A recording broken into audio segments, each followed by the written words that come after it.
এ চিত্র রাজধানীর পুরান ঢাকার বকশীবাজার এলাকার।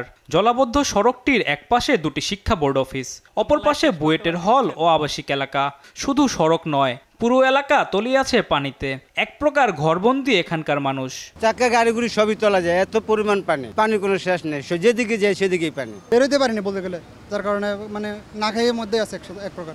আমাদের দেখেন এই আদমনা পানি, এই লোড গাড়ি দিয়ে গাড়া গর্ত দিয়ে পানি দিয়ে যাই না আমরা। জলাবদ্ধতায় সড়কের খানাখন্দ দেখা না যাওয়ায় ঘটছে ছোট বড় দুর্ঘটনা। এতে চরম ভোগান্তিতে পড়তে হচ্ছে অনেককে। গাতটা কোন জায়গায় কিছুই দেখা যায় না। এই যে সাইকেলে ডিউটিতে যাইতাছি, গাতার ভিতরে পড়ে গেছে। সরকার বলেছে 2024 সালে আমরা মডেল বাংলাদেশ দেয়, বইটা কি আমরা মডেল বাংলাদেশ? সিটি কর্পোরেশন প্রতিনিয়ত ড্রেনেজ ব্যবস্থা উন্নয়নের দাবি করলেও বাস্তবতার সঙ্গে তার কোনো মিল নেই বলে ক্ষোভ জানান ভুক্তভোগীরা। উনি নগর ভবনে বৈশা যে এরকম কাজ করতেছে, বাস্তবে এটা দেখা দরকার। ঢাকা শিক্ষা বোর্ডের মতো একটা গুরুত্বপূর্ণ জায়গা পানির নিচে এখনো ভাসছে। মানুষজনের যাতায়াতের এই দুর্ভোগ, কিন্তু এর আসলে সমাধান কি? সরকারের যে বলতেছে যে উন্নয়নের জোয়ারে ভাইসা যাইতেছে, আমাদের এই বৃষ্টির পানির জোয়ারে ভাইসা যাইতেছে। কদিন পর তো রাস্তা খোদাই করে বড় বড় পাইপ ঢুকায়, পাইপ ঢুকানোর পরে পাইপ দেওয়ার পানি আর যায় না।